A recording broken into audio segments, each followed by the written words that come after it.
Pakistan has recently been removed from the grey list of the Financial Action Task Force, the world's terrorism financing watchdog. The Islamic nation was added to the grey list in 2018 because of strategic deficiencies in countering money laundering and terrorist financing. Will the world see a new Pakistan? One committed to ending terrorism within its territory? Has Pakistan really taken adequate steps to curb terror financing? Or has it simply completed the right bureaucratic exercises to be removed from the grey list? Join us as we give you answers to these critical questions.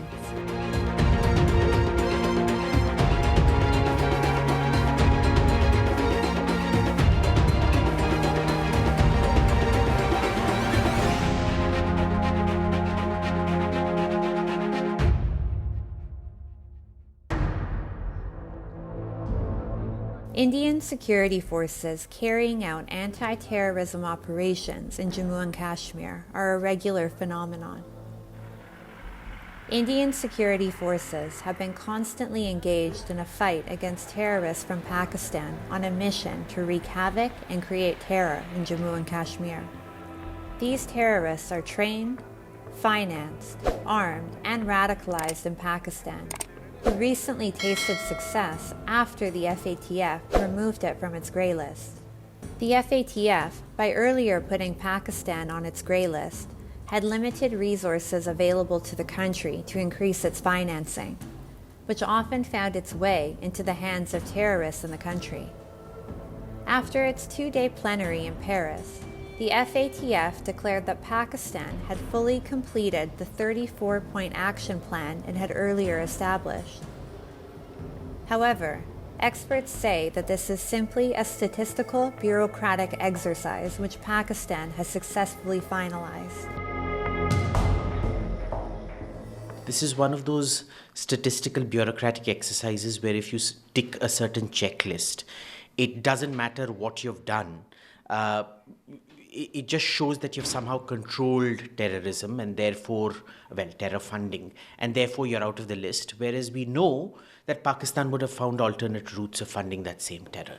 This is a classic case of how viruses tend to outpace antibiotics. This is one of those cases where slow bureaucracies will never be able to compare with the nimbleness of terror organizations and terror funding. The United States has identified Pakistan as a base of operations and target of numerous armed, non-state terrorist groups, some of which have existed since the 1980s.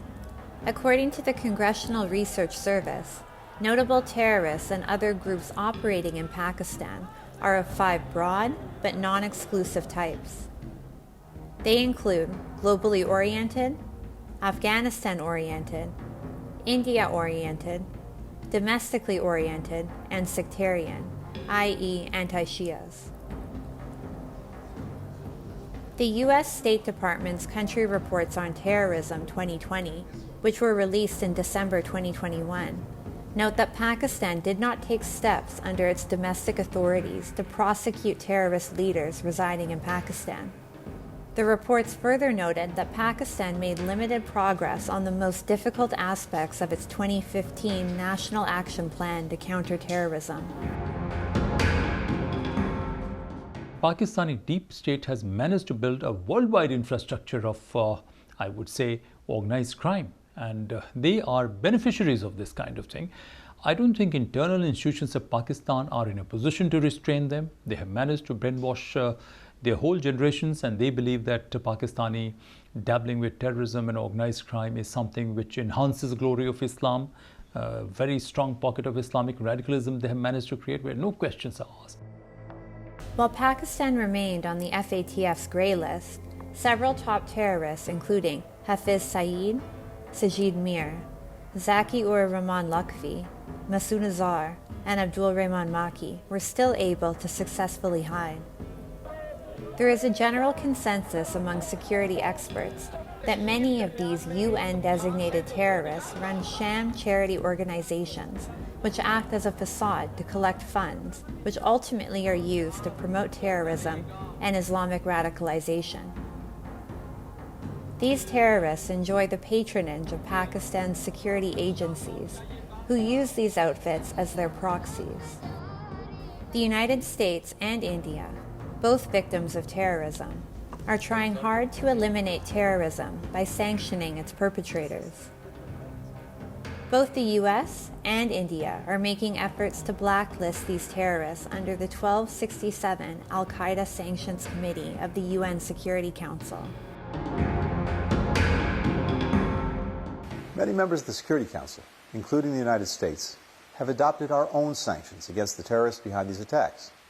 But our accountability efforts are more effective when we act together, which is why we've worked with India to put forward nominations to designate several terrorists through the UN 1267 Committee. Unfortunately, China, an all-weather friend of Islamabad, places holds and blocks on bids by India and its allies to list Pakistan-based terrorists on the list. Despite obstacles created by China and Pakistan, India's fight against terrorism and its perpetrators blazes forward.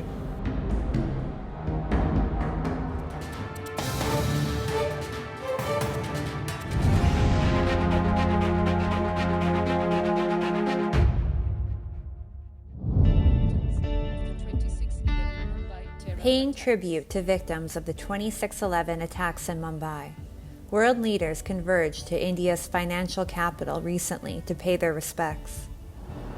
Hotel Taj Mahal Palace, which was attacked by Pakistani terrorists in 2008, hosted the anti-terrorism meeting of the UN Security Council on October 28. The meeting was attended by representatives of all 15 UN Security Council members. India has been serving as the chair of the Counter-Terrorism Committee this year and has shown its unwavering commitment towards the fight against global terrorism. The key conspirators and planners of the 26/11 attacks continue to remain protected and unpunished. When it comes to proscribing some of these terrorists, the Security Council has regrettably been unable to act in some cases because of political considerations. On its concluding day in the capital city, October 29th, the UN Counter-Terrorism Council adopted the Delhi Declaration and called on all 15 member states to ensure zero tolerance towards terrorism. The Council also reaffirmed that terrorism, in all its forms, constitutes one of the most serious threats to international peace and security. The main focus of the meeting was to address the misuse and abuse of new and emerging technologies, financing of terror, and unmanned aerial systems, including drones. With the growing prevalence of technology and the rapid rise in digitization, addressing the use of new and emerging technologies for terrorist purposes has become an issue of increasing concern. Mindful, therefore, of addressing this issue, whilst also recognizing the potential of these technologies to increase the effectiveness of counter-terrorism efforts, the committee has come together in India. Since the 9/11 attacks, the top priorities of the international community remain the eradication of terrorism by curbing funding. India made a 5-point proposal to counter terror financing.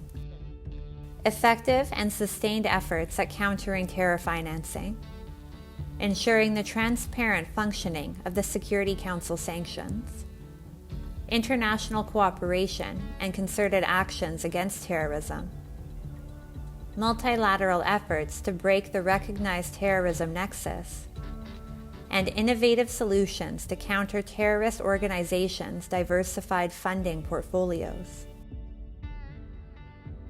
British Foreign Secretary James Cleverly praised Jaishankar for using India's Security Council presidency to focus on the crucial issue of terrorism. Cleverly called on the international community to fight online terrorism, including global terror recruitment campaigns, and to work together to starve terrorists of the finances and emerging technologies that they would use to do us harm.